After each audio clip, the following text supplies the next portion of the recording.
So let's talk the settings on the Ninja Foodi and how the Ninja Foodi compares to the other machines.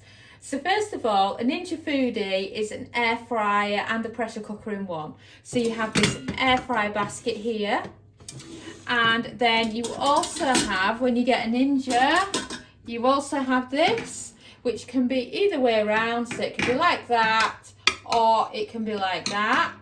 So with the Ninja Foodi, a lot of people get confused about the settings, what buttons to use, or if you have a Ninja air fryer as well, whether or not you use air crisp, grill, bake, roast, and such like. But when you have a Ninja Foodi, you have a lot more buttons. You have pressure, you have steam, you have slow cook or yogurt, you have sear or saute, air crisp, grill, bake or roast, and dehydrate. Or if you're in the US, because we call things different things here in the UK, you'll have, instead of grill, you probably have broil.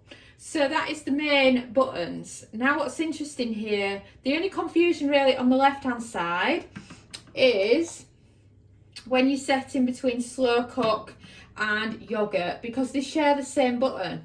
But if you look here, when I press slow cook, when I go down to this button, it'll give me high, or you can adjust for low for slow cook. You press it again, it hasn't actually moved down, and now it's giving you the yogurt option. So that's the only real confusion of that side, or the fact that with the saute, you can flick it between high and low. Simply go to the temperature setting, and then that's your mid-range, and that's your low, mid, and your low. And this is great because sometimes you're sauteing something before you slow cook and it ends up too hot. So it's nice to have that option. So that is basically the left-hand side. And of course, you use this one for when you're pressure cooking, or you can use your own steamer basket. And what I also like about this, which is a really good thing to do, is you can actually thread pieces of bacon through this, so the bacon hangs and you can cook a lot more of it than you would expect. If you have a look on screen right now, check out our Ninja Bacon because it's absolutely amazing. And then let's talk the other side, the air fry side. This is your air fry basket. It's absolutely brilliant. And what is even better is you can remove this and clean it, and it'll stop the grease from getting everywhere, and you can get in all the nook and crannies, and it's so much easier to clean compared to standard air fryers. So when you're air frying, it's that basket in. And then let's talk the different temperatures and settings. So obviously it's really confusing because you have air crisp, you have grill, you have bake or roast, but I'm sure you don't need an explanation about dehydrating. So then you're left with bake, grill, and air crisp.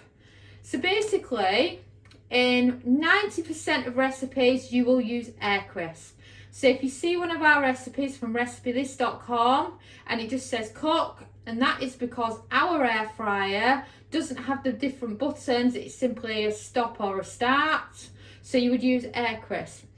But have a look here, have a close up here at the temperature, because note the lowest temperature on the air crisp is 150 Celsius, and then the max temperature on it is 205 Celsius. So that's basically 300 Fahrenheit to 400 Fahrenheit.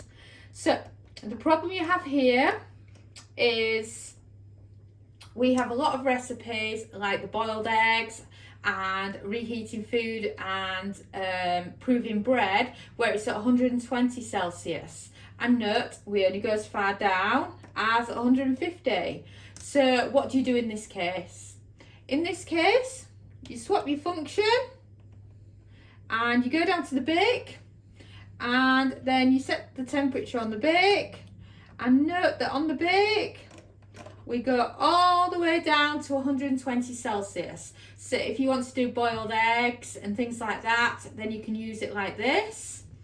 And then if you want a higher temperature, which maybe if you just want to quickly melt some cheese on top of something, then you can use the grill function, which goes up to 240 Celsius, but note, as you can tell from me twiddling here, it only does 240 Celsius. So the grill setting is perfect if you want that amazing crisp on the top of some food. But generally speaking, you will use the air crisp button the majority of the time. But if you don't want to use it, you can use the bake setting for anything that doesn't require 200 Celsius. Because note, if you look again here, the bake setting